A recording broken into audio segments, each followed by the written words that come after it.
The ancient Egyptians were one of the first great civilizations on the planet. They built the pyramids at Giza, the Great Sphinx, and the Library of Alexandria.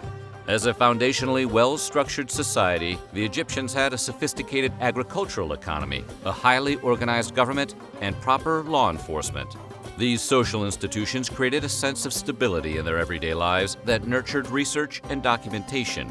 Through trial and error, the ancient Egyptians were able to discover medical treatments that were far ahead of their time, many of which are still employed today. So, today we're going to take a look at what surgery was like in ancient Egypt.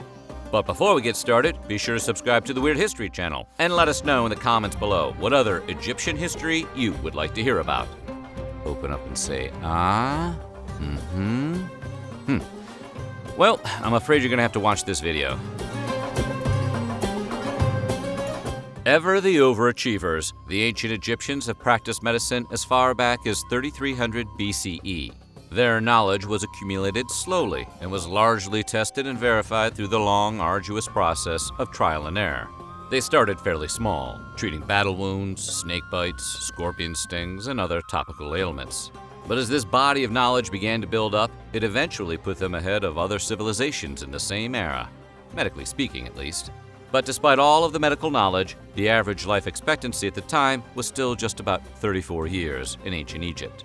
That being said, it pretty much goes without saying that you were much better off in a society that was able to heal burns and set broken bones than ones where such injuries were considered a death sentence. For reasons that should be fairly obvious, invasive surgery was something that was simply not done in ancient Egypt. The lack of anesthesia and antiseptic made it essentially impossible, as it would have resulted in excruciating pain and almost certain death from infection. However, the ancient Egyptians were quite adept at topical remedies. With the use of wooden splints and linens, they had a functional knowledge of how to set broken bones and correct dislocations. They also knew to stitch wounds and make effective herbal ointments to heal burns. While this might sound more like low-level first aid to modern folk, in the ancient world, even these simple cures could mean the difference between life and death. The ancient Egyptian society was one of considerable innovations, and thanks to archaeologists, we know that those innovations included some of the first truly effective surgical tools that aided in medical treatment. Primarily crafted from the newly discovered metal of copper, the ancient Egyptians had versions of pincers, forceps, spoons, saws, hooks, and knives, all of which can be found in medical facilities today. They also crafted excellent bandages and had the foresight to infuse them with willow leaves to treat inflammation, a practice that was incredibly ahead of its time. Among numerous other medical firsts, it's very likely that the world's first ever prosthetics were used in ancient Egypt. How do we know? Well, a female mummy who died somewhere between 950 and 710 BCE was discovered near Luxor, Egypt, and she was found to have a prosthetic toe made from wood and leather. While the idea of a cosmetic replacement for a severed toe is itself an impressive innovation, researchers at the University of Manchester suggest it may have actually been functional and helped the woman to walk. The prosthetic toe showed significant signs of wear, which prompted university researchers to conduct a study that tested the gait of its participants with and without the aid of the replicated digit. What was found was that walking in ancient Egyptian sandals, which was the common footwear of the time, would have been incredibly difficult without a big toe. Prosthetics similar to the one found in the Luxor mummy would have gone a long way to assisting the afflicted. Just goes to prove the old saying about necessity being the mother of invention. While the jury is out on the definitive origins of the practice, it has been speculated by some that the ancient Egyptians may have invented the act of male circumcision. Some of you fellas may want to gird your loins for this next section, because it's important to note that anesthesia did not exist at the time. What we do know for sure is that whether or not they originated it, the Egyptians certainly shared their knowledge of circumcision with other cultures. According to the Greek historian Herodotus, who wrote in the mid-5th century BCE, the Egyptians are the only people in the world, they at least, and such as have learnt the practice from them, who use circumcision. They practice circumcision for the sake of cleanliness, considering it better to be cleanly than comely. The ancient Egyptians also appear to have performed circumcision in the male's pre-adolescence phase, and not at infancy, as it is usually practiced in other cultures. This has led some to believe that it was a ritual to commemorate the transition from boyhood to manhood. Thanks, but I'll just get my driver's license. The practice does not appear to have denoted social class or status, however, as not all kings preserved through mummification appear to be circumcised. In 1849, a British woman named Elizabeth Blackwell became the first woman to ever be granted an MD degree in the United States. It was a pretty impressive feat for the time, but Elizabeth actually missed out on being the first female doctor in history by roughly 4,500 years, give or take a few years. The ancient Egyptians weren't just ahead of the curve in technology, and being the first at so many milestones of medicine, it should come as little surprise that the earliest recorded instance of a female doctor occurred in ancient Egypt. The first known female doctor was named Merit-Ptah, and according to archaeologists, she lived somewhere in the neighborhood of 2700 BCE. She likely held the title of chief physician, meaning she had the authority to teach, had supervision over other doctors, and personally attended to the monarch of that time. Though invasive surgery was an almost unheard of practice in ancient Egypt, their doctors still managed to accumulate a pretty solid knowledge of the internal organs and how they functioned. The Ebers Papyrus, one of the oldest preserved documents regarding medical practices, illustrates the thoughts on the workings of vital organs at the time. While some of the theories are slightly off, there are some which are impressively spot on. For starters, they knew a fair amount about the heart.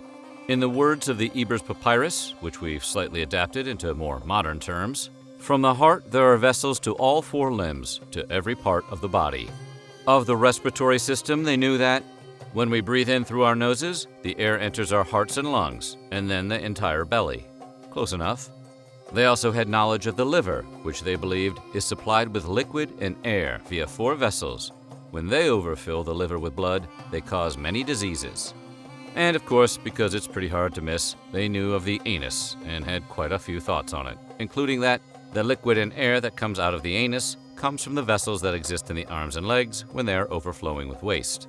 Okay, so it's not exactly what you'd learn in a modern medical school, but it's still pretty impressive when you consider all of this was written down around 1550 BCE. Almost nobody really loves going to the dentist, but imagine having to go to the dentist in an era when dental care didn't really work. Well, that's exactly what the ancient Egyptians faced when they had tooth problems. For starters, the diet of the average ancient Egyptian was not exactly conducive to a great set of teeth.